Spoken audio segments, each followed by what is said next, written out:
Бүгүнкү биздин жума баяныбыздын мазмуну дагы, темасы дагы ушул тууралуу болмокчу. Берешендүүлүк тууралуу, адамдарга пайда жеткирүү, зекет берүү, садака берүү, адал кесип кылуу, ушул темаларда сөз кылмакчыбыз. Эми Аллах субхана таала ар бир инсанга берген мал, дүйнө, байлык берген Аллах субхана таала мунун баардыгы не? Сыноо үчүн. Аллах субхана таала сынайт биздечи, кандай бул туура жолго иштетет экен же туура эмес жолго иштетет экен. Менин каалаган жолума, менин өкүмүмө ылайыктуу кылып иштетеби же өзү каалагандай кылып туруп арам жолдорго, туура эмес жолдорго иштетип салабы деп Аллах субхана таала сынайт. Аллах таала Куранда айтат: "Иннама амвалукум ва ауладукум фитна." Силердин мал дүйнөңөр дагы, бала чакаңар дагы бул не? Бул сыноо дейт. Биздин мал дүйнөбүз дагы, бала чакабыз да бул сыноо экен да. Аллах субхана таала бизге мал дүйнө берет экен, ошону кандай пайдаланат экен бул инсан депчи. Ошол мал дүйнөсү аркылуу мени эстейби экен? Ошол мал дүйнө Аллах таала бергенде мага шүгүр кылабы экен бул инсан? Башкаларга пайдасын жеткиреби экен? Башкаларга дагы жардам береби экен? Же бул мени унутуп калып таза тоңмойм болуп кетеби экен? Аллах субхана таала бизди сынайт экен.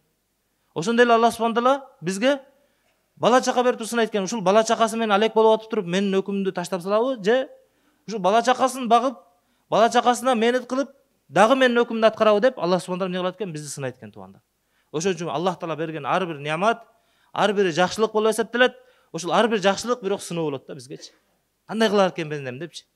Ошон үчүн кээ бир инсандар бар, байлыкты туура эмес жолдорго иштетет. Аллах наразы боло турган, Аллах тааланын бир өкүмү сына турган арам иштерге, күнөө иштерге иштетет байлыгын. Анын не болот? Ошол байлыгы инсанга зыян болот эртең кыямат күнү. Дагы бир инсандар бар, байлыгын бир пайдасыз эле жолдорго иштетип жүрөт да. Пайдасы тийбейт анынчы. Ал же анын инсандын дүйнөсүнө пайдасы тийбеди, же ата-энесине пайдасын тийгизбеди, же үй бүлөсүнө пайдасын тийгизбеди, же бала чакасына пайдасын тийгизбеди. Ушундай бир жерлерге иштейт, же арам да эмес бул ишчи. Пайдалуу да эмес да. Адам исраф кылып таштайт да, башка жактарга иштетип салат. Жөн эле жок кыла берет адам. Бул да жакшы эмес экен. Наха Расулуллах саллаллаху алейхи ва саллям ани дуатил мал. Пайгамбар саллаллаху алейхи ва саллям не кылган? Байлыкты текке кетирүү, исраф кылуудан Пайгамбар саллаллаху алейхи ва саллям тыйган. Эми кээ бир инсандар бар, алар өзүнүн байлыгын, Аллах берген неаматты, жакшылыкты алар туура жолдорго иштетет. Алланын өкүмүнө ылайык иштетет, өзүнүн бир муктаждыктарына, үй бүлөсүн каржылайт, бир туугандарына жардам берет, ата-энесин ошо менен не икрам кылат, сыйлайт, башкаларга, муктаждарга жардам берет. Ошентип байлыгын туура жолдорго иштетет, убагында зекетин берет, садакасын берет, үшүрүн берет, туура жолдорго иштетип жүрөт. Ошол инсандан Аллах субхана таала ыраазы экен да. Ошон үчүн туугандар, бул баардыгын берилген нерсе, бизге берилген дүйнө, мунун баардыгы тең бул сыноо экен да. Эми туугандар, биз эмне кылышыбыз керек?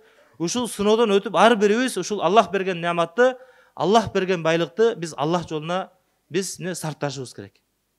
Хадисте Пайгамбар саллаллаху алейхи ва саллям айтат: "Ас-сахию қарибу миналлах." Берешен адам бул Аллах таалага эң жакын адам болот. Қарибу минан нас, адамдарга эң жакын болот. Қарибу минал жанна. Адам жаннатка да жакын болот. Баиду минан нар, тозоктон өтө алыс болот дейт. Берешендер. Ал эми сараңчы, ал-бахилу баиду миналлах. Сараң адам бул Аллахтан алыс биринчиден. Баиду минан нас, адамдардан алыстап кетет. Баиду минал жанна, ал бейиштен таптакыр алыс болот. Қарибу минан нар, ал адам тозокко жакын болот дейт. Ошон үчүн туугандар, бир хадистин мазмунунда келет, адамдын бейиштик болушу үчүн бир берешендүүлүк сыфаты жетиштүү дейт.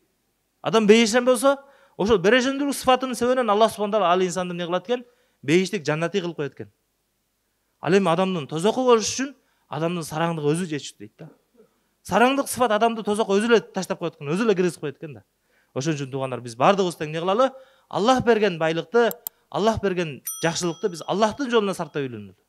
Аллах таала: "Ва ма анфактум мин шайин фахуа юхлифу." Силер Аллахтын жолуна эмне нерсени бербегиле? Аларды Аллах субхана анын ордун берет дейт. "Ва ма анфактум мин хайрин фа инналлаха бихи алим." Силер Аллах таалага эмне бир жакшылык кылбасаңар, Аллахтын ыраазычылыгы үчүн тактап айтканда эмне бир жакшылык кылбасаңар, садака бересиңер, адамдарга пайда жеткизесиңер, берешендүүлүк кыласыңар, Аллах субхана таала анын баардыгын билип турат дейт. Анын баардыгынын ордун Аллах субхана таала кайтарып берет дейт. Ошон үчүн туугандар, баардыгыбыз иншалла эмне кылалы? Аракет кылалы, өзүбүзгө берешендүүлүктү, ушундай бир сыфатты пайда кылалы. Ар бир нерсенин эки тарабы болот да. Жакшы жол, жаман жол. Фа алхамаха фужураха ва тaqwaha. Аллах таала айтат, силерге эки жол бердик дейт. Таквачылыктын жолу, күнөөнүн жолу. Каласаң таквачылыктын жолу менен баскын, каласаң күнөөнүн арам жолу менен баскын. Адам кааласаңыз берешен болуңуз, кааласаңыз сараң болуңуз. Кааласаңыз адам мээримдүү болуңуз, кааласаңыз адам зөөкүр болуңуз, ташбор болуңуз.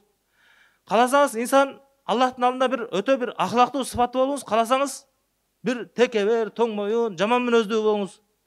Инсан эки жолду тең тандаса болот экен да, эки тарап тең бар экен. Ошол үчүн туугандар биз эмне кылалы? Иншалла ушундай берешендүүлүк деген сыфатты өзүбүздө пайда кылалы. Себеби Аллах Таала өзү берешен зат, берешендерди жакшы көрөт.